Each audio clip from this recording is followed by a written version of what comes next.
The Prime Minister of India has finally finished his address at the United Nations General Assembly. He spoke on a number of pressing issues of the world today, from regional to global, and he didn't hesitate to call out the problematic elements or even the United Nations. He began his address with India and democracy.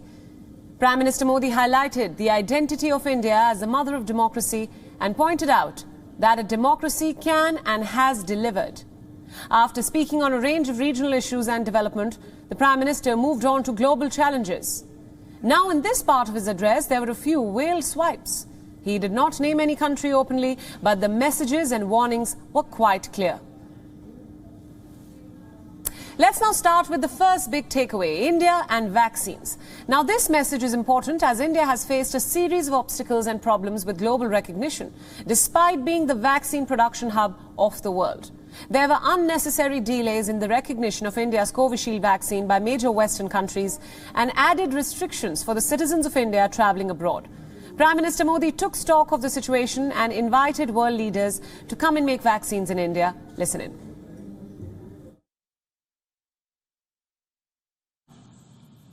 मैं UNGA को ये जानकारी देना चाहता हूं कि भारत ने दुनिया की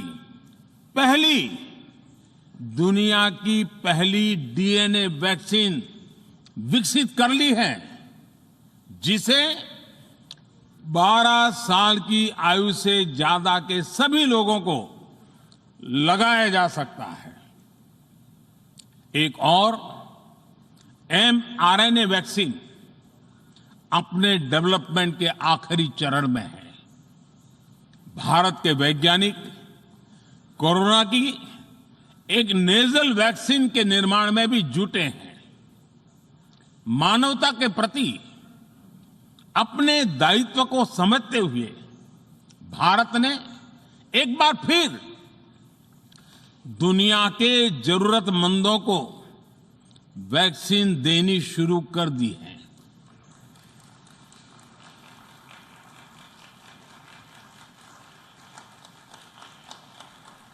मैं आज दुनिया भर के वैक्सीन मैन्युफैक्चरर्स को भी आमंत्रित करता हूं, come make vaccine in India. Now, for more analyses on the Indian Prime Minister's speech, joining us live on this broadcast is Dilip Sinha, a former permanent representative of India to the United Nations. Ambassador Sinha, thanks so much for joining us on WION at this hour.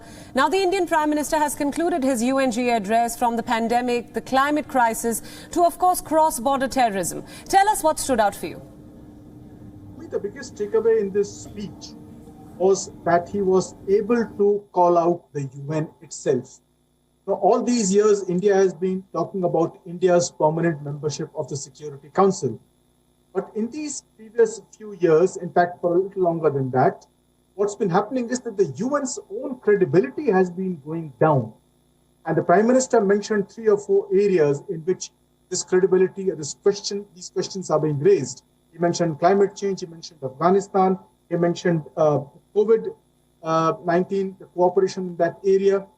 And he mentioned that the credibility of not only the United Nations, but of all international organizations, and indeed of this idea of international cooperation to address global issues, has been called into question. And this was extremely important because it was important that from this platform, where heads of governments and states stand before at the UNGA, before the world, he mentions this because this has been talked about among all kinds of experts, especially in the case of Afghanistan, where the Security Council was not able to come up with resolutions which could meaningfully address the vacuum that was being created by the US withdrawing and the humanitarian catastrophe that was to befall Afghanistan. And now the UN has been reduced to becoming the UN agency for refugee care, because all it's doing is appealing to the world for providing humanitarian assistance to Afghanistan. But the UN's primary role is to maintain international peace and security, and in that role, it failed the people of Afghanistan. Right. Now, Ambassador Sinha, I also want to delve into a few other points. Let's talk about the Prime Minister's comments on terrorism, an obvious swipe at Pakistan when he spoke of countries which use terrorism as a political tool. Tell us more about that. Yes. Now, this has been something India has been talking about earlier also. On some occasions, Pakistan has been mentioned by name. On this occasion, I think it was a good thing that he did not mention Pakistan, but there's no need to mention Pakistan. When you mention terrorism, Pakistan is understood that it is the hub of terrorism. And that has become even more clear with the takeover of Afghanistan by the Taliban, because everybody knows that the Taliban were created in Pakistan, and that was where they had taken shelter. So without naming Pakistan, the Prime Minister has pointed out that terrorism is a threat not only to the world, but also to the countries that are sponsoring it. So I think it was a good thing that he, without mentioning Pakistan, he pointed out that terrorism has become a threat, and especially the terrorism that's going to emanate from Afghanistan, of which there is a grave danger for the entire region. Now, another neighbor that the Prime Minister spoke about without naming it, China. The Prime Minister said that oceans are also our shared heritage and we must not abuse them. Now, this is obviously a swipe at China. What do you make of this statement? Yes, another important point, again, making a very important international concern being highlighted at the UN, which is the freedom of the seas, especially in South China Sea, which China claims as its internal waters. Now, more than half of India's trade passes through this.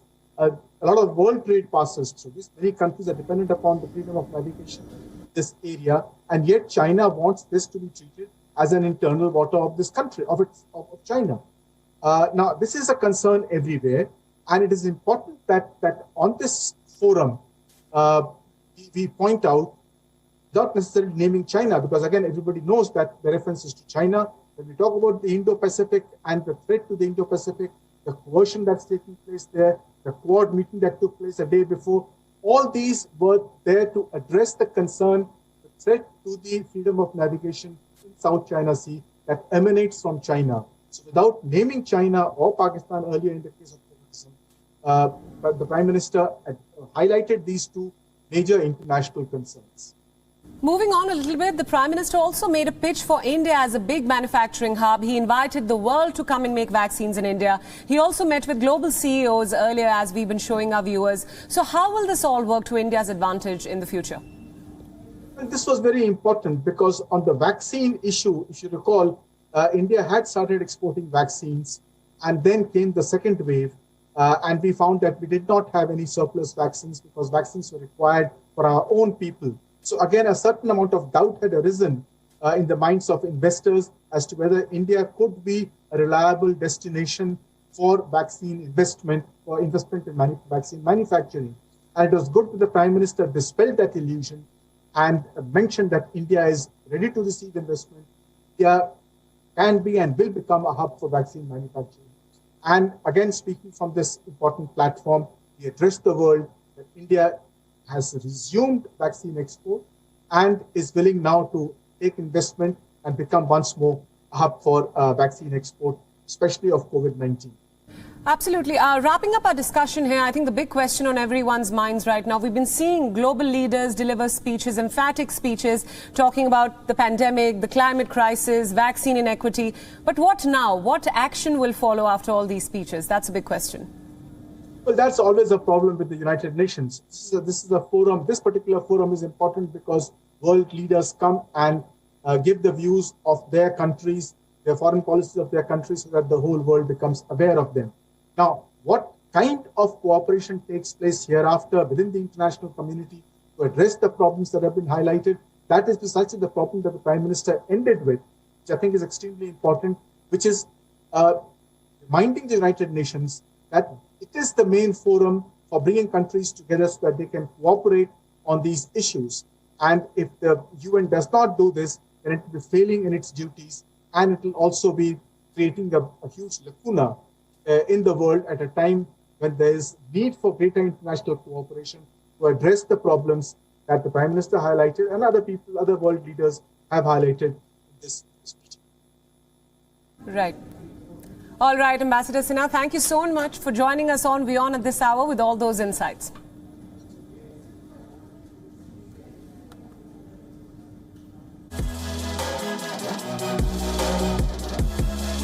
WION-USA Direct from New York with Susan Tehrani.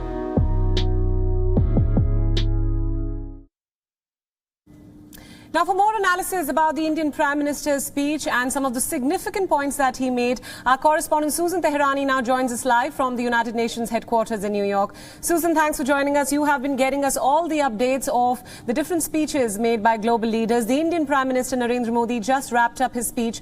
What I'd like you to talk about is what the Prime Minister said specifically about reform within the United Nations. Tell us more about that.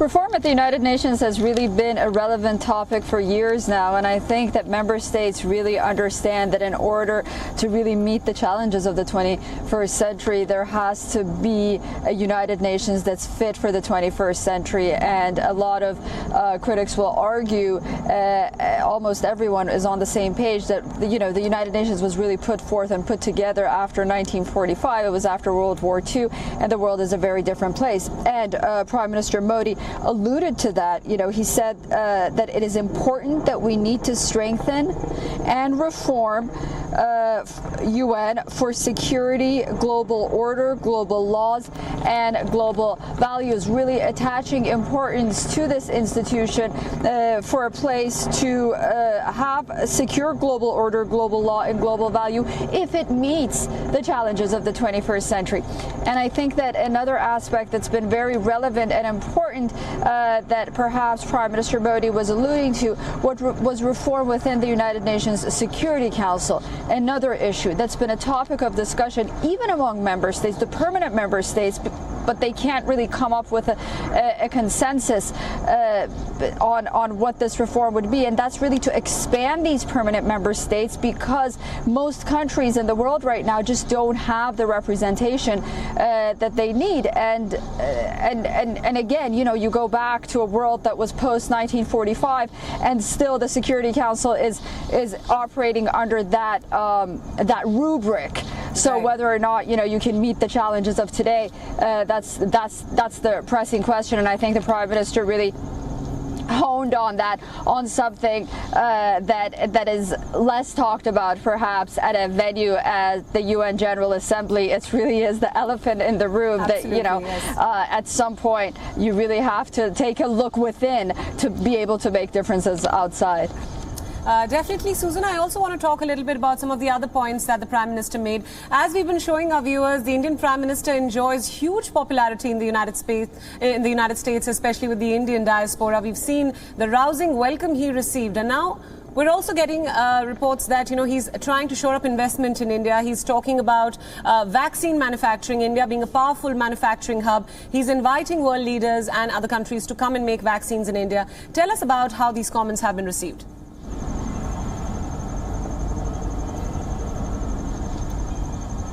One of the really the parallel challenge and the parallel focus of this year's United Nations General Assembly was to combat COVID and climate change. And, to combat COVID, vaccine has been such a huge vaccine, not just distribution, but really to make the vaccines has been such a huge part of this initiative that I think it'll be a very welcome initiative. I mean, there'll be obstacles in the way, but it will notably be welcomed by the less developed world that, on the one hand really strives to get its hands on these vaccines, but on the other hand sort of feels left out. And we really saw that coming out of speeches from leaders from the African continent who said that they condemned the unequal distribution of COVID vaccines and asked countries that are able and capable of distributing these vaccines to move forward and do this. Not only the African leaders, let's not forget, somewhere in the middle of UN Secretary General Antonio Guterres' speech, he also said, what is the use of having this many vaccines when you can't distribute them properly? Well, that some say was a jab to the U.S. President Joe Biden's speech when he was sort of talking about how much vaccine he has in the United States. But that's something that is going to be very well received, notably from member states here at the United Nations that really want to get their hands on the vaccine on the one hand, and on the second hand, get the vaccines in the arms of their individuals and on their nationals. That's also another step after getting the vaccine. Susan Tehrani, thank you so much for all those inputs, and thank you for joining us from New York. Now, the Indian Prime Minister's US visit will come to an end in a few hours from now. He is going to take off from New York to New Delhi shortly. Right after that, he addressed the United Nations General Assembly today. The Indian delegation held a press briefing on the Prime Minister's UNGA speech. Our principal diplomatic correspondent Siddhant Sibal asked the Foreign Secretary Harshvardhan Shringla about the assurances that India has received from the world body. Listen in. Siddhant from WION, what kind of assurances India gets from the bilaterals from US when it comes to Pakistan's support to terror and China as an aggressor during this entire 3-day visit? I think, Siddhant, you spoke about Pakistan's support for terrorism. Again, you would have seen that in all the meetings the Prime Minister had,